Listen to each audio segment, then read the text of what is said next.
जोहार फ्रेंड्स। कैसे हैं आप सब? उम्मीद करती हूँ कि बहुत अच्छे हैं। हम लोग भी अच्छे हैं फ्रेंड्स। तो अब लातेहार में शाम के मौसम में ठंड नहीं है।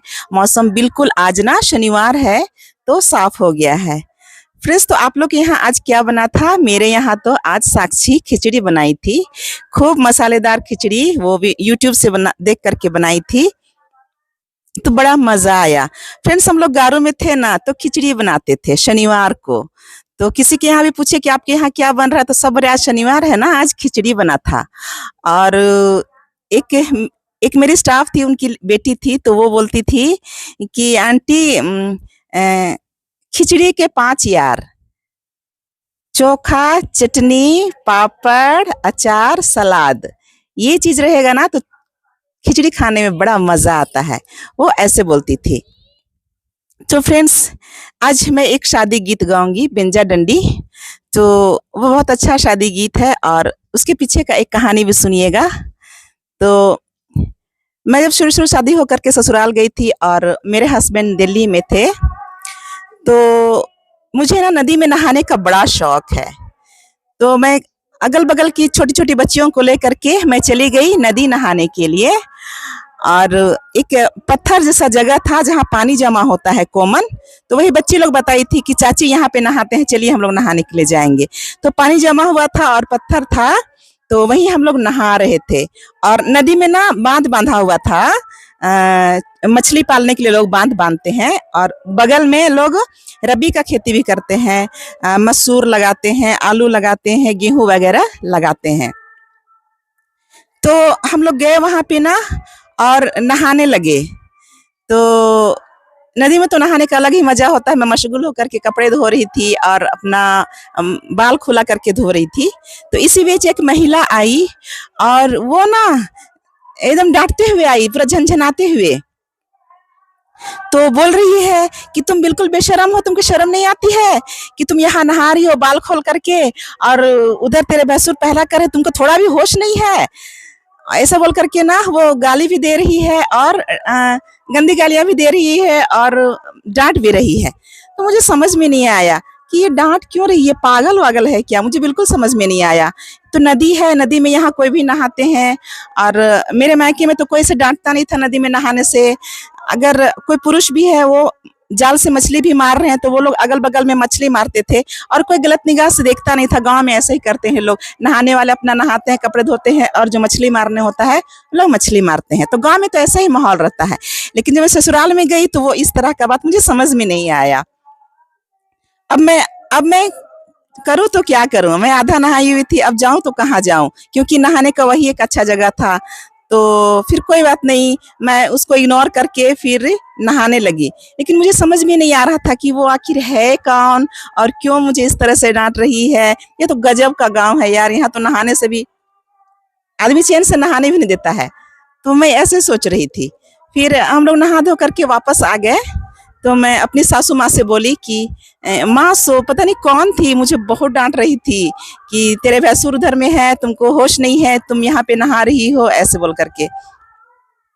तो मेरी सासू माँ बताई कि हाँ, वो तेरे भैंसुर हैं और वो रिश्ते के हैं, उधर उनका घर है, ऐसे बोल करके। इसलिए वो बोल रही थी, जो बोल रही थी वो तेरी गोतनी है।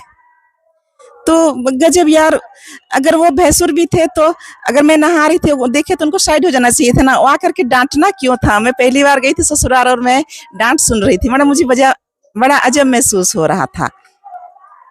तो भैंसुर को गांव घर का रीति रिवाज है कि अपने हस्बैंड के बड़े भाई को लोग रेस्पेक्ट करते हैं और उनके सामने बाल खुला नहीं रखना है, और उनको जैसे हम लोग जयसु करते हाथ मिलाते हैं ना, तो जयसु नहीं करना है। मैं इतना जानती थी।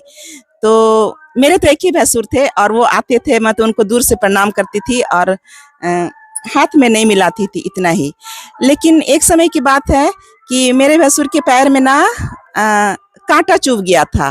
वो जंगल गए थे तो बड़ा सा कांटा चुभ गया था, खिला टाइप का था, मोटा सा, और वो पक करके पूरा घाव हो गया था, पूरा सफेद हो गया था और उसमें से पीप निकल रहा था और वो लंगड़ा के चलते थे। तो मुझे देख करके दया आती थी और भैंसुर जी ना बहुत कोई से निकलवाए भी कि कोई निकाल दो मेरा कांटा या खिल्ली है उसको निकाल दो ऐसे बोल करके, तो बहुत लोग कोशिश किए तो नहीं निकाल पाए।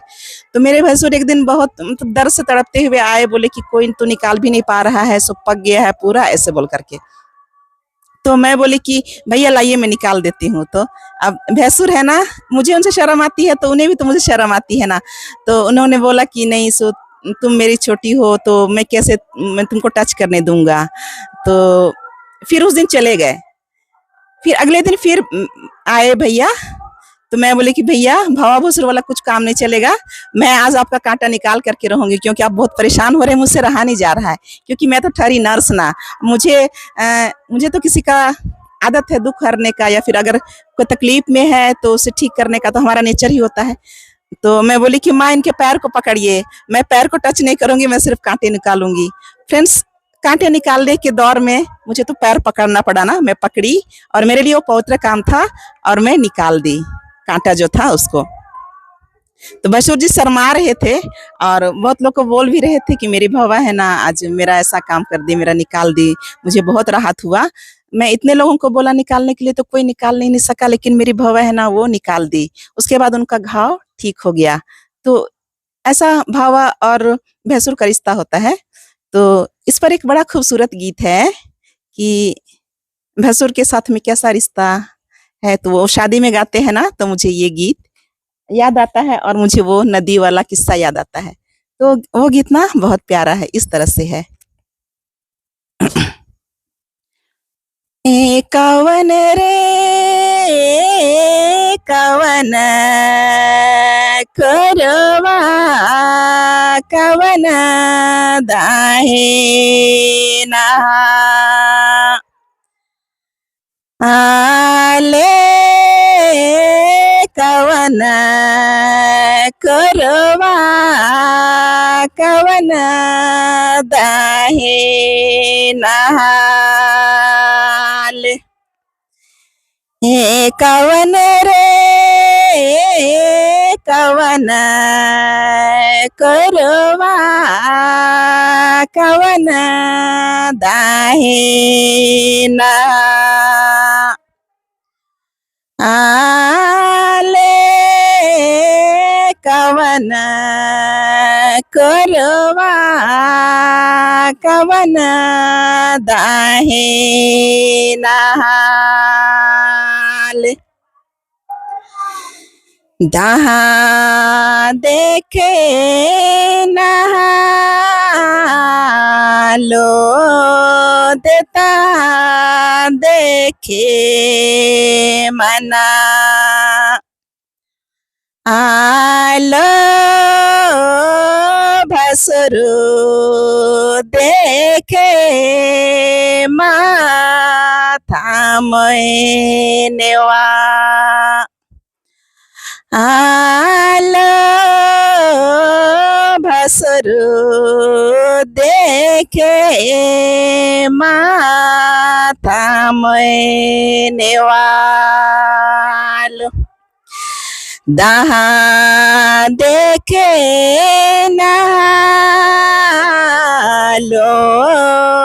देता देखे मना आलो भसुरु देखे माथा मैनेवा आलो भसुरु देखे माथा मैनेवाल। तो फ्रेंड्स, ये गीत कैसा लगा? अच्छा लगा ना तो जरूर से लाइक कीजिएगा, शेयर कीजिएगा और कमेंट कीजिएगा। फ्रेंड्स, लाइक और कमेंट का भी बड़ा महत्व है। जब मैं लोगों से फोन में बात करती हूँ या आमने सामने मिलती हूँ तो लोग बोलते हैं ना कि समैया हम लोग आपका वीडियो देखते हैं, बहुत अच्छा लगता है। तो मैं कहती हूँ कि अच्छा लगता है तो लाइक करते हैं कि नहीं, कमेंट क्यों नहीं करते हैं? अगर अच्छा आप लोग को लग रहा है आप लोग कमेंट करेंगे तब तो मुझे पता चलेगा कि कौन देख रहे हैं मेरा वीडियो और कौन नहीं देख रहे हैं, ऐसा ना। इसलिए कमेंट जरूर कीजिएगा क्योंकि कमेंट से ना मेरा वीडियो का रीच बढ़ता है, इसलिए। तो ये था भवा और भसुर की कहानी फ्रेंड्स।